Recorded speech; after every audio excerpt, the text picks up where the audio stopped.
Hey, Mitch. Oh, hey, Ed. How are you? What's up with the getup? What do you mean? I want to look like Oh, Ed, come on. Watch your mouth. You don't no. I'm know. just we're going to be talking about all things today. It's going to be Oh, no, exciting. We've got Ed, dick stop. this. What? Stop. You don't know.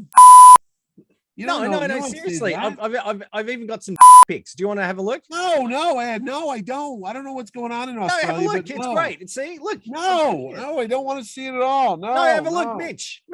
It's fine. Oh, Ed, that's Warren Beatty. Yeah, because we're talking about Dick Tracy. Dick Tracy. Oh, I thought you were talking about. What? Let's just start the show.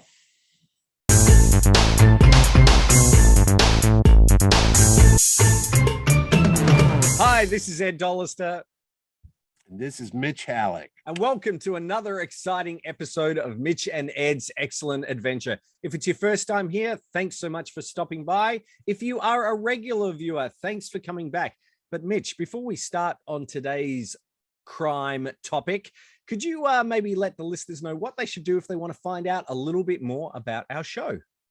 Well, Ed, if you really want to get the lowdown on what we're talking about, you don't need to hire a gumshoe. If you're smart, you'll do what's right for you, and you'll hit the subscribe button right down there. And if you really think you know it all, you'll also hit the notification so you'll get a little bird on your shoulder every time Ed and I go out for an excellent adventure, like today, when we're going to go dig up some dirt on Dick Tracy.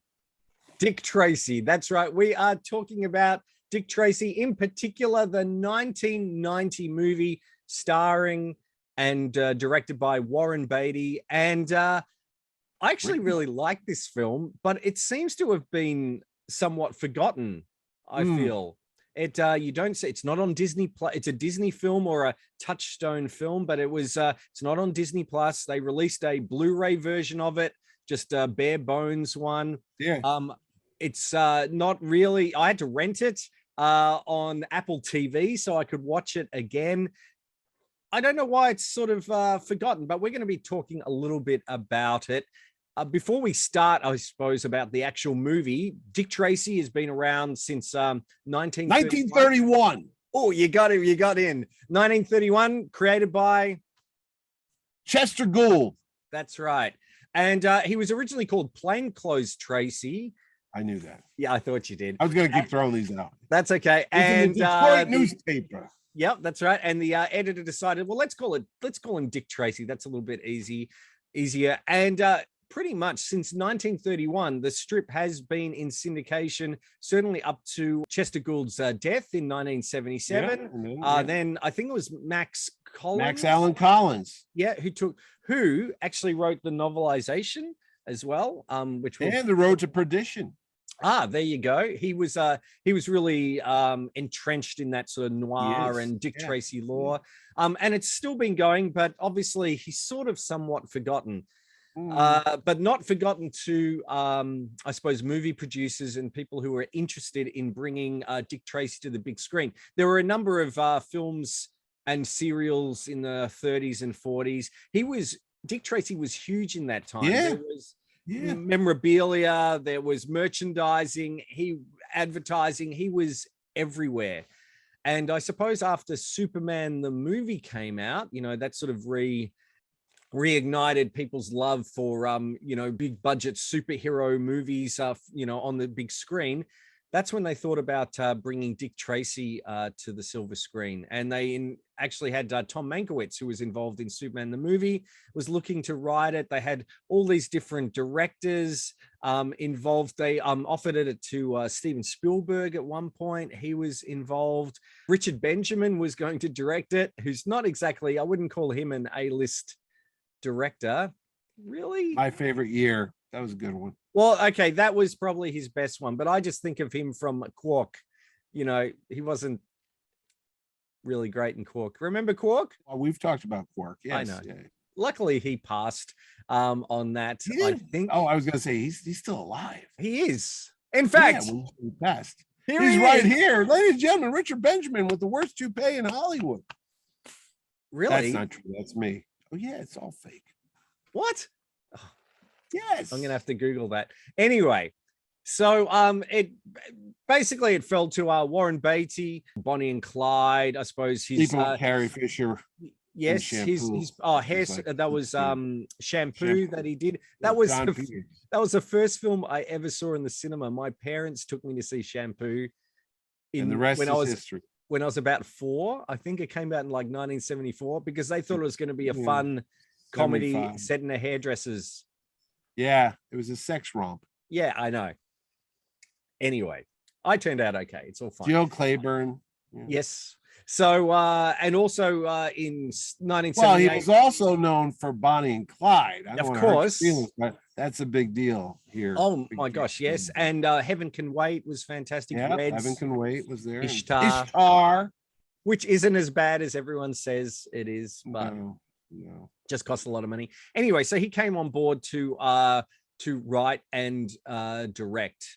And I've got to say, watching it back again just a few nights ago, it's a good fun movie with, I suppose the main thing for me is the striking visual style. So basically Warren Beatty only used 6 colors and black and white.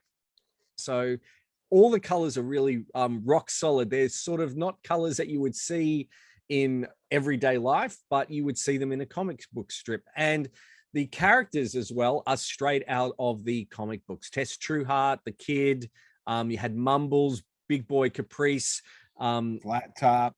Yeah, all the makeup, which it won an Academy Award for, is fantastic. So it really is an instance of a comic book coming to life. Did you see it in the movies? Not only that, Ed, I was well familiar with Dick Tracy because my dad grew up reading Dick Tracy in the funny papers. And then Dick Tracy, like you mentioned earlier, was on many serials. I think he had like maybe a dozen movie serials, like the Chapter serials that you see in the movie theater. And then he was on the radio. It was a big deal that he was on the radio. Then he was on cartoon shows here in the States that I used to see reruns of as a kid. He was on the Archies, like I remember seeing that as well. Yeah. Yes. And then they had these flying garbage can things. Him and Sam Ketchum would go after, and Tess Trueheart was on it. And then they had that Moon Girl that was there. Well, the Moon Maiden. Moon Maiden. What happened is Chester Gould used to get bashed all the time by the public because Dick Tracy was very, very violent. I mean, it was done during the 30s and the racketeer and the bootleg wars and Al Capone. In fact, he got inspired by Elliot Ness, who ends up taking down Al Capone in real life. That's the whole impetus behind Dick Tracy. So there was always gunplay and there was shooting up and things like that. And he was like, hey, what do you want? But the kids loved it and the adults did too. Everybody wanted Dick Tracy. And it just got more and more violent. And then they said, we got to bring it back a little bit. And then they even got him into the space race in the 60s because he had to change with the times. And he went up there to be on Moon Patrol. And I don't know. He even got in trouble because he said something about the violence. He's like, violence is the way to accomplish things. Yes. And they printed that the day after Robert Kennedy got shot in the head when he was running for president. And now that wasn't really Chester Gould's fault. It was the timing. No, it was just bad timing. It was like, because he wrote that obviously weeks earlier. He wasn't advocating, let's take violence and change the world. It just so happened. Yeah. It fell on the wrong day. It's kind and of he even in the 70s, he got a sort of a hippie sort of a sidekick. Oh yeah. He grew a mustache. A mustache. He had some longer hair. Yeah. Smoking some weed, I think, now and then. Oh, wait. That might have been some of the other Dick Tracy they don't talk about.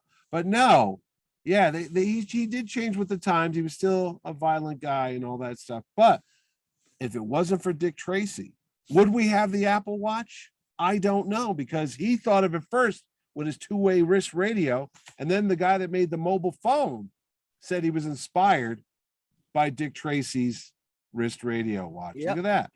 See, so there's a lot of stuff that came from Dick Tracy. Yep. So, and Batman, it's been said that Bob Kane was inspired somewhat by Dick Tracy to create, absolutely, to create Batman as well. Yeah. Well, it's funny. William Dozier, who made the Batman TV show in the 60s, actually made a pilot about Dick Tracy in the 60s. It never took off and never became an ongoing series, but they did try to make a Dick Tracy. They didn't do the whole limited palette like Yes. Warren Beatty did years later. They tried to make it more realistic crime drama type of thing. But like I said, when I was a kid, every Sunday we'd get the Sunday funnies, and Dick Tracy was always in the paper. It was always like the first thing you saw, and they would have these things called Dick Tracy's Crime Stoppers. And there was these little tiny panels that would say, don't let your newspapers pile up outside if you're not home. That tells crooks that your house is ready to be robbed. And it would always be like, don't talk to strangers, and don't put your finger in an electrical socket, and don't pee on an electric fence. Things like that would be coming from, well, I don't think Dick Tracy talked about urine a lot, but he did have the Dick Tracy Crime Stoppers. And as a kid, I used to cut them out, and they would have little holes that you could punch and put a ring around it, and you make a little booklet. And I was such the nerd, I was actually collecting Dick Tracy Crime Stopper panels so I could grow up and stop crime in my neighborhood and be a Dick Tracy. And then everything went crazy when the Batman 89 movie came out. Disney said, don't we have something like this out there? And they did, and they dusted it off, and they gave the green light, and Warren Beatty said, let's go make the movie. And boom, That's it. They even got Danny Elfman to do the music. I know. So much trying to make it there. Look, a lot of people do think that, this was Disney's response to Batman and the success of Batman. It had been in development for, a few years prior to that. But what they did take from Batman was they wanted to, they did marketing. Warren Beatty did, was really impressed with Danny Elfman's score. And I've got it here on audio cassette. Look at that. Which it's actually a fantastic score. Danny Elfman score. It is sort of Batman-esque, but I think it really fits the character. It's really good. They took one of the other things. Yep. I was gonna say one of the other things they did is the Batman marketing campaign was so successful with the silhouette of the bat and the logo, and everybody had it, that they tried to do that with Dick Tracy by, like you can see on the cover of the book there, they did the profile. Yes. And just, the thing of it is, in the comics, Dick Tracy had a very unique profile. He had this like hawk beak nose, and everybody knew that. And when they made that poster, the first thing I looked at, I was like, well, that's a little tiny Warren Beatty pushed up nose. That's not Dick Tracy. Yeah, they were going to. They did experiment with giving Warren Beatty makeup, but it just didn't look right. They thought, well, let's have Warren Beatty shine through.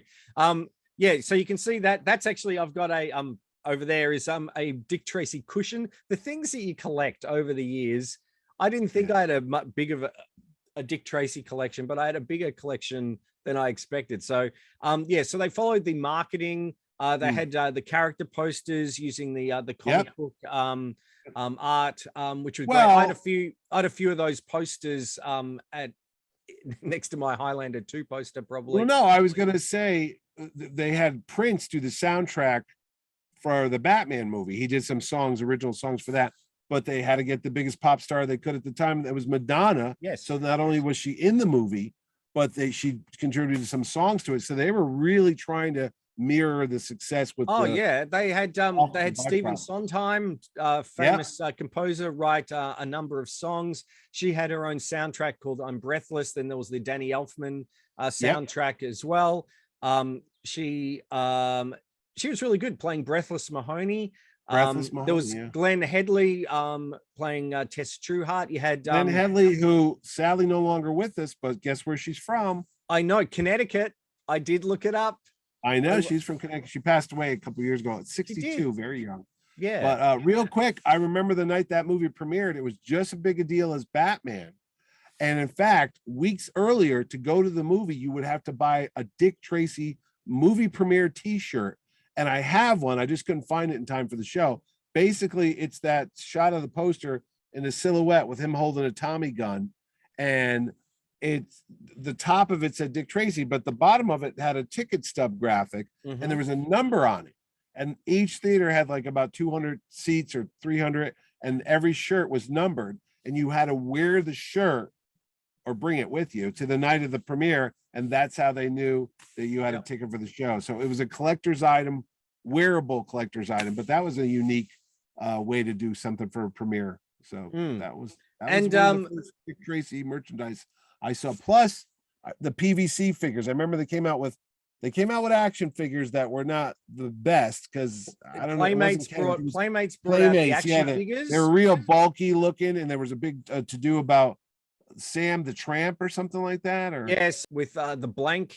They had a action figure of the blank, but which you could pull out the head, and underneath, spoiler, it was actually Breathless Mahoney under there. So they apparently pulled those. They only released them in Canada. And as a result, they're quite rare as well. And I should say, I know you were saying about we're jumping all over the shop. Yeah, that's fine. As usual. But with the novel, so there were two versions of this novel. So I've got the novel version that came out prior to the movie, which doesn't reveal that Breathless Mahoney is the blank. It just says, really?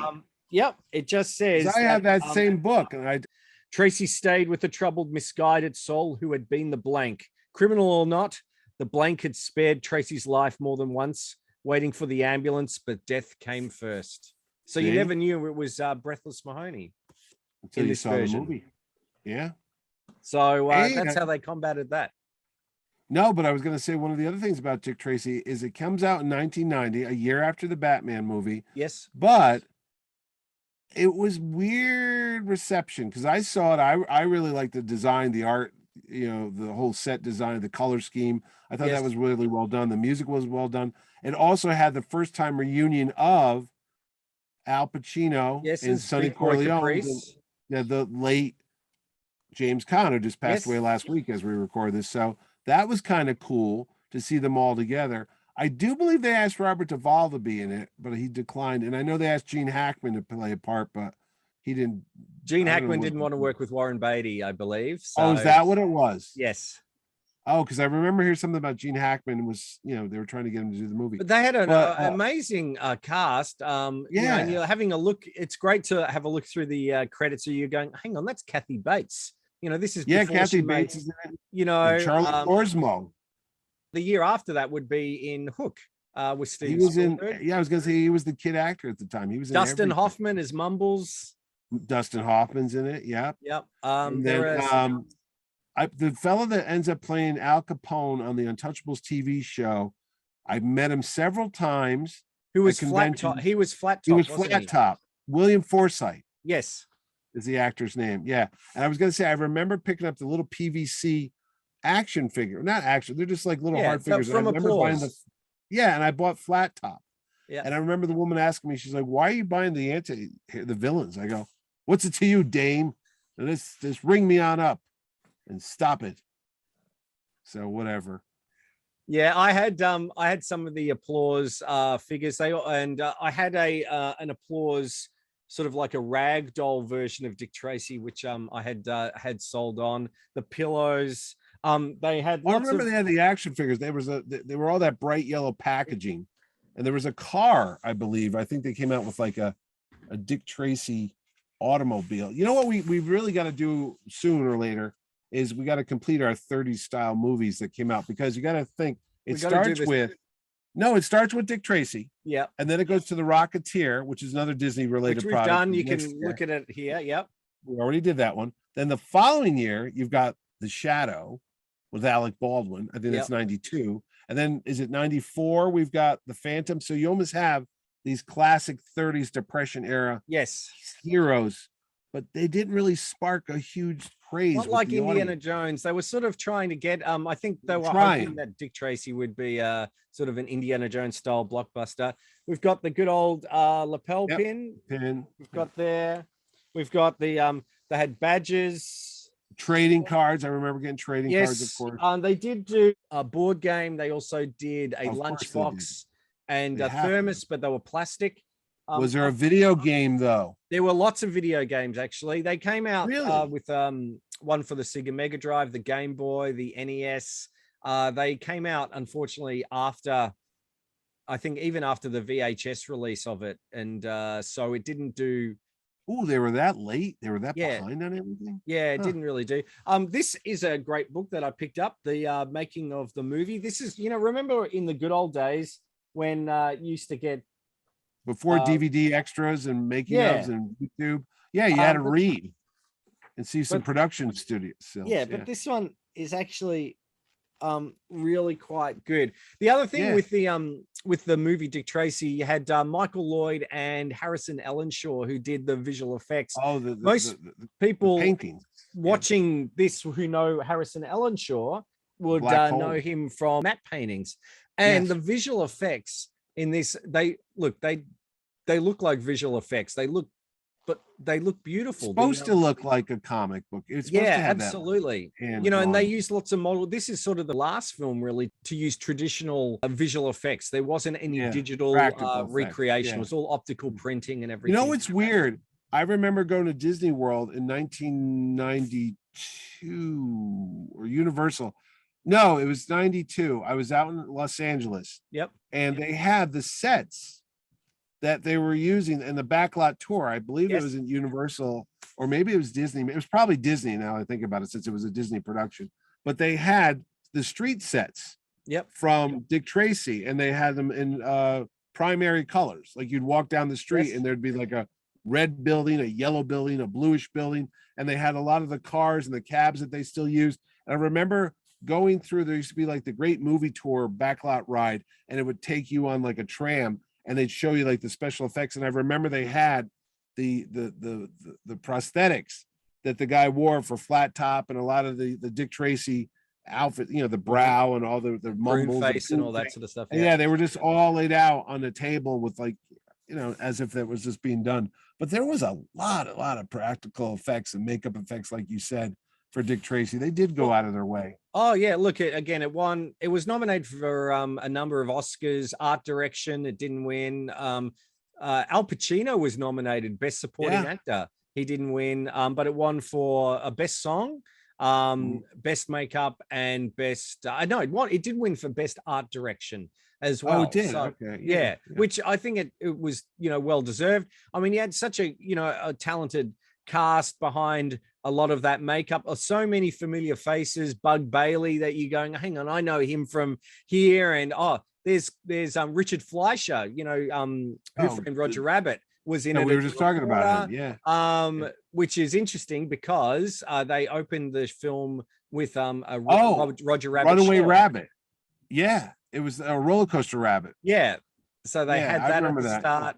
Cole Meany. Do you remember Cole Meany from? Oh my God, he's Miles O'Brien from Deep Space Nine. He appears as a policeman in it. There's a lot of little. Oh, Dick Van Dyke as the the mayor or the judge. The judge, who during his death scene, as he gets, I was thinking like he must have been in his maybe. Well, 60s. He's 98 now, so this so was back late then. 60s. Yeah. He gets shot, and does this fall onto the bed and onto the floor. Yeah. He broke his shoulder doing that, and that's the. No, he did not. He did. Well, he gave us all for his art. He did. He was great. So it's got a wonderful cast. Again, you said the score is pretty amazing. It cost 46 million. It went over budget, but it cost 46 million to make. It was a success. It made 163 million dollars worldwide. So it was quite a successful film, but it just didn't. It was no Batman. It was no Batman. It sort of reminds me a bit, not that it was the same, but like Avatar sort of was a success. It was a huge success, but I don't know if it's that beloved. Yeah, I don't know what it is. Let me tell you real quick about Avatar. Avatar 2 is coming out this year. I saw the trailer for it. Yep. Avatar is like the mind wipe of people. When you tell people what's the number one movie, I was on the radio. We didn't know. We were doing like, what's the biggest movie of all time? And they're like, oh, it's Titanic. No, wait, it's the Avengers. No, wait a minute, it's Endgame. No, wait a minute, it's Infinity War. And we're going back and forth, and none of us were right until somebody looked it up and said, no, it's Avatar. And then everybody in the room went, oh yeah, Avatar. We had all seen it, but no one really like fondly remembered it. It was like, oh yeah, I saw Avatar. Yeah, okay, yeah. And it was that. It was like, all right. And now they're coming out with sequels, and Disney's made that huge land down in Disney World, which is fantastic. It's amazing, but there's just something about it. I don't know. It's technically brilliant, but there's no spark to it. I mean, it's not Star Wars. I'd watch a hokey Star Wars, any day over than Avatar. Is just not it. And the same thing with Dick Tracy. I saw it in the theaters. I never owned it on DVD. I never owned it on VHS. I kind of was into it for about 2 weeks, and then I kind of just forgot about it. And maybe that's why they've never brought Dick Tracy back, because they did try a couple years ago. But of all things, Warren Beatty sued because he owns all the rights to Dick Tracy to make any sequels, any TV shows, anything you want to do in the film or TV media. You got to go through Warren Beatty because he owns the rights to it, and he ain't letting those go because he says, I'm going to make a sequel to that someday. Yeah. Now he's knocking on the door of 80 something years old, or he's in his 80s as it is. Well, if Harrison Ford can do it, happy birthday today, by the way, Harrison. I know you watch. I don't think that he's doing another Dick Tracy. No. But he said he had a good idea for a sequel. And the closest we got, I guess, was they did a special with oh my gosh, who's the Eat Entertainment, Leonard Maltin. So they did a special where Leonard Maltin interviewed Dick Tracy. So they had Warren Beatty as Dick Tracy, and they were doing an interview to publicize the whole thing. That's as close as we'll probably get to seeing any more Warren Beatty led Dick Tracy. And it is a shame, because I think it would have been good, or you know what it would be? It would make a great Disney Plus TV series. I think that would be kind of cool. So nowadays with the gunplay, they probably don't want. I mean, there's whole sequences where there's this machine gunning going on everywhere, and we talked about Flat Top, and they do a montage where he's laughing as he's firing this, But it's all, that's where I know, and there is a little bit all done in fun. Those bullets are rubber. It's a little. It wasn't released by Disney. It was released through Touchstone Pictures, which was their a little adult. That was their adult label. There was quite a few suggestive, lines in there from Breathless, and she did wear some revealing clothing. Florence Madonna, for God's sakes. You didn't hire Mother Teresa to play her. I know. Come on. Well, that would have been just strange. Yeah, I know. I was just thinking about that. I see. I had a mental image then. Thank you. But Dick Tracy, it's certainly worth watching. Rent it if you can. It's cheap to pick up on Blu-ray. It's a good, fun 2 hours because like comic books, I think. We went through the 30th anniversary. 30-year anniversary came and went. Nobody did dick about it. You would have thought, how they make money on everything. They redid it for The Rocketeer. They came out with a special Blu-ray, and that movie did a lot less money than Dick Tracy. Yep. So, but I'll tell you, one of the artists that continued the Dick Tracy strip, Joe Staton, is coming to Terrificon.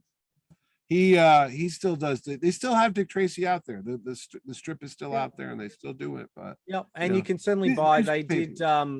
I know that his daughter, Chester Gould's daughter, a year or two before he passed away, did sit down interviews with him and everything like that. And they've collated all those. They've also collated all the strips from his tenure at it, and you can get all those. Oh yeah, you can get nice bound books with all the Dick Tracy stuff in it. So if you if you haven't seen it, I'd certainly recommend watching it. I think every comic book movie fan should at least watch it once, and I think you'll be pleasantly surprised.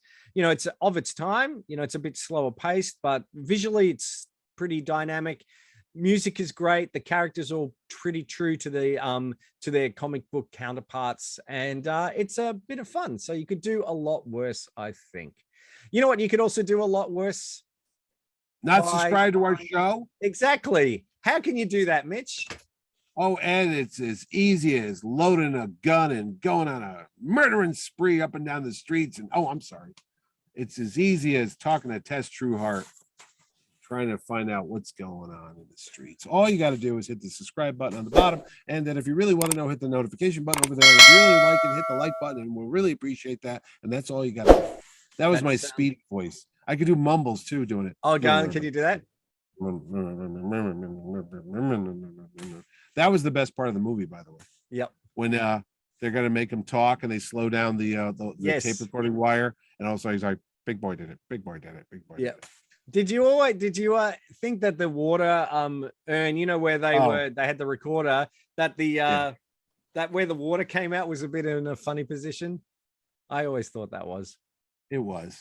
Anyway. It was, but we don't want to talk about it. But I'll tell you what, I really like this picture. It was fun. It was a fun time. And yeah. That's all you can hope for sometimes. And who's the piano player? Mandy Patinkin. Mandy Patinkin, yeah, 88 keys.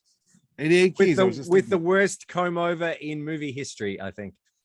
So worse than Gene Wilder and Willy Wonka. That's don't you say anything about that. That's fine. That anyway.